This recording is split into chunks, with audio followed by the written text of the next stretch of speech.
سنتوں سے اعلیٰ جو سنت ہے وہ یہ ہے جو آج مسلمانوں کو پتہ ہی نہیں۔ رسول اللہ نے کیا فرمایا؟ رسول اللہ کی سب سے پیاری سنت کون سی ہے؟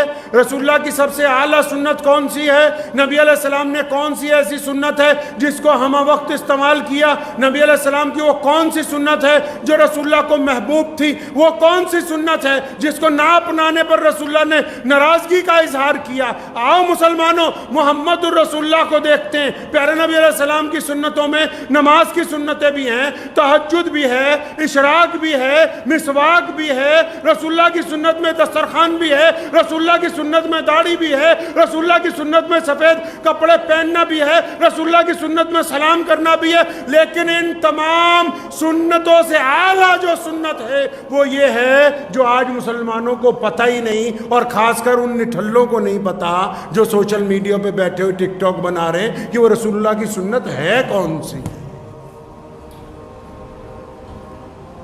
صحابہ آئے رسول اللہ کے پاس، یا رسول اللہ وہ فلاں بندہ ہے نا، ہمیں اس پہ شک ہے، یا رسول اللہ ہمیں اس پہ شک ہے کہ بندہ ٹھیک نہیں۔ نبی علیہ السلام کو ایک دفعہ کہا، دو دفعہ کہا، تین دفعہ کہا، تو نبی علیہ السلام نے ناراضگی کا اظہار فرمایا اس کا دل چیر کے دیکھا ہے، اس کی چھاتی پھاڑ کے دیکھا ہے۔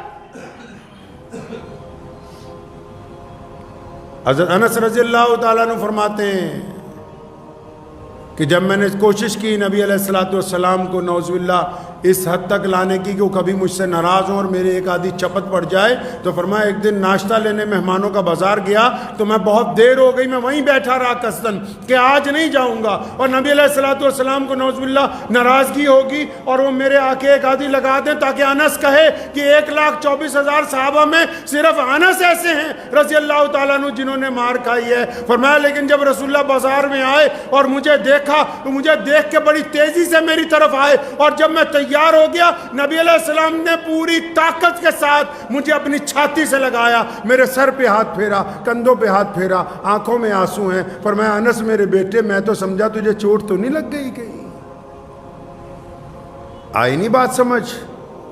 رسول اللہ کی سنت ہے۔ حضرت انس فرماتے ہیں یہ کریم نبی ہے جو برائی میں سے اچھائی کو باہر نکال لیتے ہیں۔ رسول اللہ کی سنت ہے پازیٹیو سوچنا، رسول اللہ کی سنت ہے مثبت سوچنا، رسول اللہ کی سنت ہے اچھا سوچنا، رسول اللہ کی سنت ہے بدترین حالات میں اچھے خیالات رکھنا، رسول اللہ کی سنت ہے پریشانی میں اللہ کی مدد پر یقین رکھنا، رسول اللہ کی سنت ہے کہ دوسروں کو گرتے ہوئے کو اٹھا دینا، رسول اللہ کی سنت ہے برائی کی جگہ اچھائی بیان کرنا۔ تو یہ کون لوگ ہیں جو کہتے ہیں کہ تمہارے پاس نمازی نہیں رہے؟ کیا ان کو نظر نہیں آ رہا کہ یہ جو لاکھوں مسلمان سفر میں نکلے ہر جگہ کھڑے ہو کے اللہ اکبر کی صداؤں کے ساتھ نماز ادا کر رہے، یہ کون سے نمازی ہے جو تمہیں نظر نہیں آئے؟ کیونکہ ذہن میں نیگیٹیوٹی ہے، دین ابھی اندر نہیں نہ اترا ہے، زبان پر ہی ہے، یہاں اوپر اندر نہیں اترا جن کے، تو وہ ایسی باتیں کرتے ہیں کہ دوسروں کی حوصلہ شکنی ہو جائے، اور اللہ نے جن کے دلوں میں اپنا کلام اتار دیا وہ بدترین حالات میں بھی ہمت کی، استقامت کی، حوصلہ افزائی کے لیے اللہ اور اس کے رسول صلی اللہ علیہ وسلم پر یقین کے ساتھ بات رکھتے ہیں، اپنی زندگی گزارتے ہیں، کیونکہ ان کو پتہ ہے کہ نفع اور نقصان کا مالک اللہ ہے۔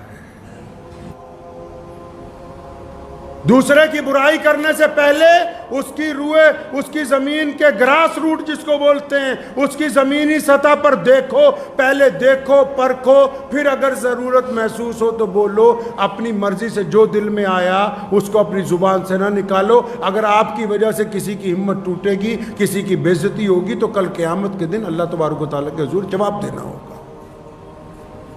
لائسنس نہیں دے دیا ہے اللہ تعالیٰ نے کہ جس کی مرضی چاہو بے عزتی کرتے پھرو، کوئی ٹھیکہ نہیں مل گیا ہے۔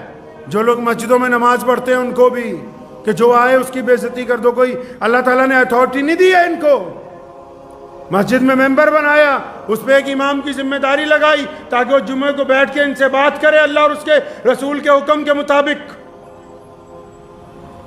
ان کے ہاتھ میں نہیں قلم دان پکڑا دیا کہ جب جس چوک پہ چوراہے پہ گلی میں محلے پہ 20 لوگوں کے درمیان جس کی چاہے نہیں، اگر آپ اصلاحی کرنا چاہتے ہیں تو جائیے اس کے ساتھ دوستی کیجئے، سلام دعا کیجئے، کہیں جائیے کہیں بیٹھیے تنہائی میں 2 باتیں اللہ اور اس کے رسول کے کیجئے، وہ طریقہ محمد رسول اللہ صلی اللہ علیہ وسلم نے عطا فرمایا ہے۔ تو دوسروں کی ہمت افزائی کریں۔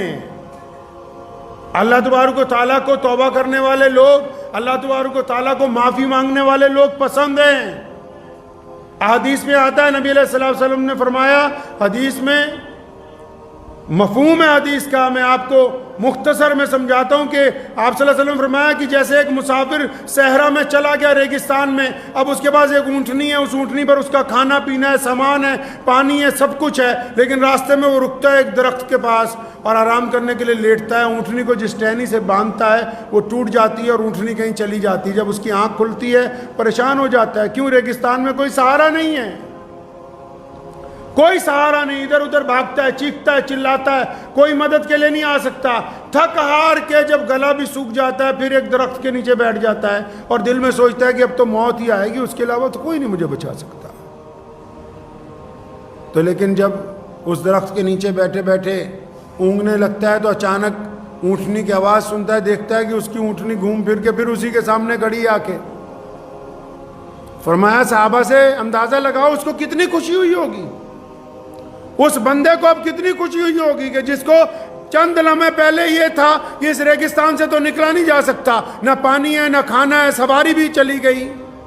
صحابہ نے کہا یا رسول اللہ یہ تو اتنی زیادہ خوشی کی بات ہے کہ جس کے ساتھ یہ حادثہ گزرا وہی بتا سکتا ہے۔ فرمایا بس اللہ تبارک و تعالیٰ اپنے بندے کی طرف سے جب بندہ توبہ کرتا ہے نا، اللہ تبارک و تعالیٰ ایسی خوشی محسوس کرتے ہیں کہ میرے بندے نے میری طرف رجوع کیا ہے، بندہ میرا معافی مانگنے کے لیے آیا ہے۔